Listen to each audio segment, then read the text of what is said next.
people give up right before they get what they've always wanted to get. People quit and they give up.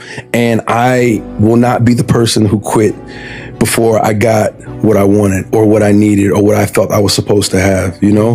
Like, and if that wasn't for me, it wasn't for me. I'm gonna keep grinding. I'm gonna keep knocking on the door until I get what I feel. Don't care how good you are in anything, you don't have discipline, you ain't nobody. Right. You're nothing without discipline, because you give up under the slightest struggle without discipline. 100%. I mean, discipline is doing what you hate to do, but do it like you love it. Doing what you hate to do, but do it like you love it. That is a great quote.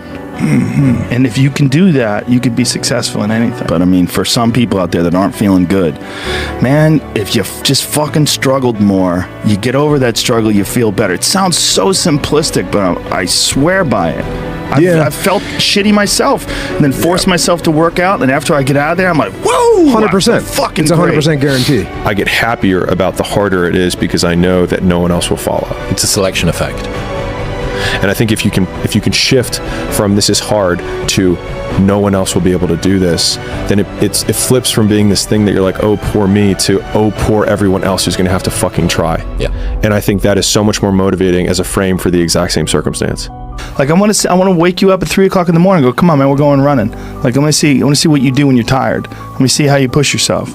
Come on, man, get up again tomorrow, get up again tomorrow, get up again tomorrow. The next day, get up, keep going. How long can you maintain a positive attitude? Where's all this teaching? You're teaching people, you can't do shit yourself. You need to show people that you could do it. If you want to be great, you want to be the baddest motherfucker ever at what you do, you're going to be misunderstood by everybody because you're going to be so fucking obsessed and so driven to get there. That's what it takes. That's the truth. It takes every second of your fucking life. Anybody says balance? Yeah, balance is important for a lot of fucking people. It is. But if you want to fucking go to that edge where people do not like you, don't understand you, question everything you fucking do, you've arrived. When you are misunderstood to the point where fucking people think you're psycho and you're nuts and you're this and that, why are you in the fucking gym at 1 o'clock in the fucking morning? You just got through doing an op for fucking 13, 14 hours at the Ranger School, man, at the gym. What's wrong? You will never understand what is wrong with me. He was like, champions are broken. We're like, huh. It's like people look at champions and try and find something that champion has that they don't have. He's like, but it's not that at all. He's like, they lack something everyone else has, which is an off button. They just don't stop. And at the end of the day, like, if we're optimizing for outcomes, then the most broken person will win. The person who has the absolute biggest, desire for achievement, the absolute biggest fear or pain that they're running away from, and the hardest impulse control. Now, impulse control, most people would agree is a good thing. The other two, not as much.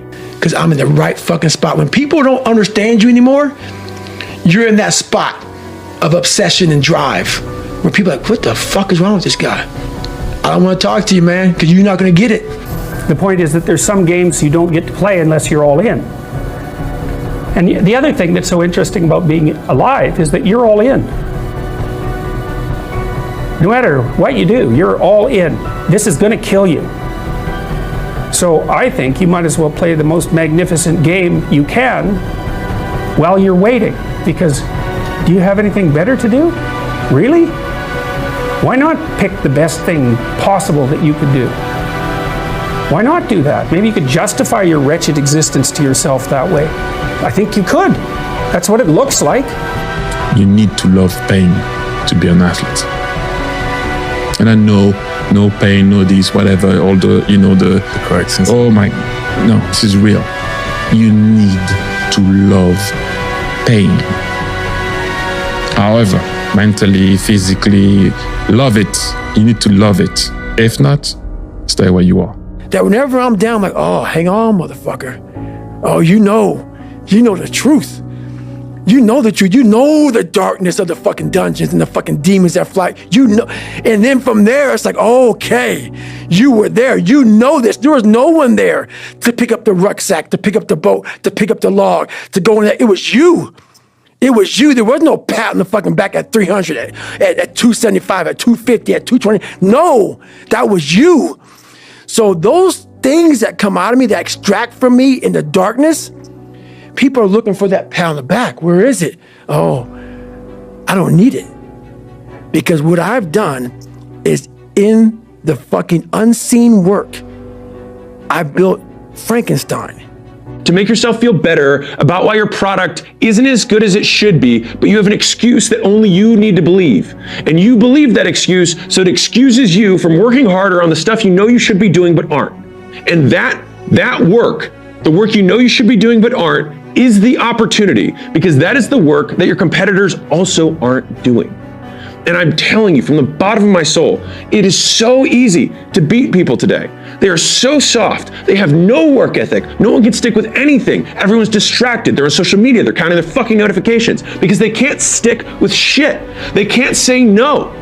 So whenever shit gets nasty, David Goggins goes, "You had nobody anyway, motherfucker." So see how I'm talking myself right now? That's me. That shit fires me the fuck up. That shit makes me fucking nuts. You had nobody anyway, motherfucker. Look around you. There was no fucking team. It was you. There was no weight loss program or mom and dad waking you up saying you can do it, you can be better, trying to build belief. You built belief when you had nothing. Rock bottom. I studied the darkness. You find no fucking answers in the light. None. It's too happy, it's too nice. And we don't need to be taught how to live in happiness. That just comes naturally to us.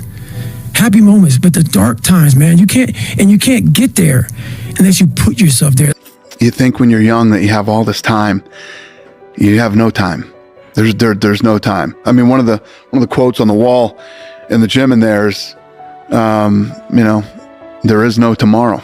From Rocky 3, there is no tomorrow. Fuck that shit. Let's get all this shit done today. Sun don't stop for nobody, man. Sun don't fucking stop. Sun gonna be up in the morning regardless. That sun is gonna be up in the morning regardless of how I fucking feel and how depressed I am. The sun is gonna fucking shine in the morning, and at nighttime the moon gonna be there, and you gonna look up. These days gonna keep going by. So do you let the days go by and look up and you done wasted a year doing what? Or do you just pick it up? All right, well, gotta figure it out, made some mistakes, life goes on. Let me figure out life from this point. I'm a life goes on type of guy. Nietzsche said, "I know of no better life purpose than to perish in attempting the great and impossible." The fact that something seems impossible shouldn't be a reason to not pursue it. That's exactly what makes it worth pursuing. Where would the courage and greatness be if success was certain and there was no risk? The only true failure is shrinking away from life's challenges.